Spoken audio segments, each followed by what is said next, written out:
इंद्रियों का संबंध, इंद्रियों का संबंध है बुद्धि से, बुद्धि का संबंध आत्मा से, आत्मा का संबंध परमात्मा से। तो ये पालकी का बांस कहाँ है? बोले कंधे पर। वो आत्मा कहाँ है? बोले आत्मा शरीर में। तो कि मुझे बड़ा सुनने में ऐसा लग रहा है कि मैं समझ नहीं पा रहा हूं। तुम कह रहे हो कि पालकी शरीर चला रहा है और शरीर में ही आत्मा है, तो शरीर को कष्ट हो रहा है, आत्मा को नहीं हो रहा है। तो ऐसा क्यों है? बोले कैसे होगा? बोले राजा बोला रघुगण कि इस अभिमानी को समझाना बड़ा महाराज टेढ़ी खीर है। हाँ, जैसे ही देखा कि राजन, एक बात बताए, राजा कहने लगे भरत जी से कि हम एक पतीली लेते हैं, बटलोई, और उसमें दूध डालते हैं या चावल डालते हैं, यानी चावलों में फिर दूध में चावल डालते हैं, दूध या पानी उसमें चावल। तो पहले अग्नि किसे गर्म करती है? बटलोई को। और बटलोई दूध या पानी को, और फिर वो पानी किसे गर्म करेगा? दूध, चावलों को। तो फिर क्या बन जाती है? खीर। जबकि चावलों का इनडायरेक्ट संबंध कोई अग्नि से नहीं है, चावलों का संबंध तो दूध से है, लेकिन फिर भी वो क्यों पक जाते हैं? जब वो पक जाते हैं तो फिर शरीर पे पास और भीतर आत्मा शरीर में, तो फिर आत्मा को कष्ट क्यों नहीं हो रहा है? भरत जी ने कहा राजन तुम राजा रहे हो, इसलिए बात तो तुम्हारी ठीक है, तेरे दिमाग में कीड़ा उल्टा चल रहा है कि आप कह रहे हो कि दूध में चावल डालने तो खीर बन जाएगी और पानी में चावल डालने तो भात बन जाएगा। मैं भी मानता, ऐसा समझ लो जैसे दूध में पत्थर और ये शरीर में आत्मा स्वतंत्र है, मुक्त है। ये जल में घुल नहीं सकती, अग्नि में जल नहीं सकती, शस्त्र से कट नहीं सकती। आप मुझे क्या सजा दोगे? बोले राजन तो कहते हैं कि भगवान एक बात बताओ तो कि आत्मा की अनुभूति कैसे होगी, आत्मज्ञान कैसे होगा, मुझे ये बताने की कृपा करें। देखिए विशेषता तो ये है कि जड़ भरत जैसा संत और राजा रघुगण को आत्म उपदेश करा रहे। बोले आत्मा की अनुभूति कैसे होगी? बोले आत्मा की अनुभूति आत्मज्ञान 4 वेद 6 7 18 पुराण पढ़ने से नहीं होगी। बोले क्यों? तो बोले पेड़ पे उल्टा लटक के तपस्या करने से नहीं होगा आत्मज्ञान।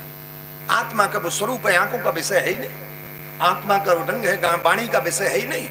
तो आत्मा तो केवल चिंतन का विषय है। जब तक महापुरुषों के सामने बैठ के भगवान की दिव्य कथा का रसवादन नहीं करेंगे और संतों के चरणों की धूल मस्तक से नहीं लगाएंगे, तब तक आत्मज्ञान होने वाला नहीं है। आत्मज्ञान के लिए अति इंपोर्टेंट वस्तु है तो वो है सत्संग। इसीलिए बाबा ने कहा है कि बिन सत्संग विवेक न होई और राम कृपा बिन सुलभ न सोई।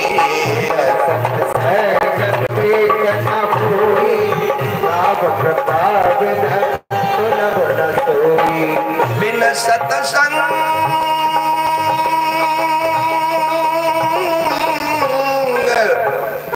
विवेक न होई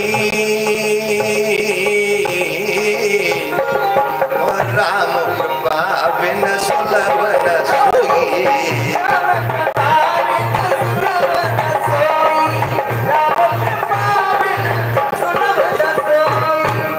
पूरी सद्गुरुदेव भगवान की तात स्वर्ग परग सुख धरिय तुलाइक अंग तुलनता सकल मिले जो सुकुलव सत्संग, जो सुकुलव सत्संग। राजा रघुगण का जीवन आज से ही पलट गया।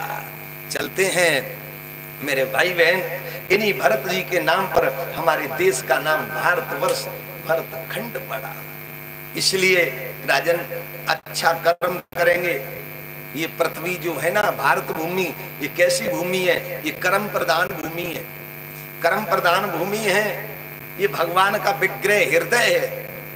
आज के मैंने सुना है मोबाइल पे लोग बोलते हैं तो कि यही भगवान है या भारत में ही?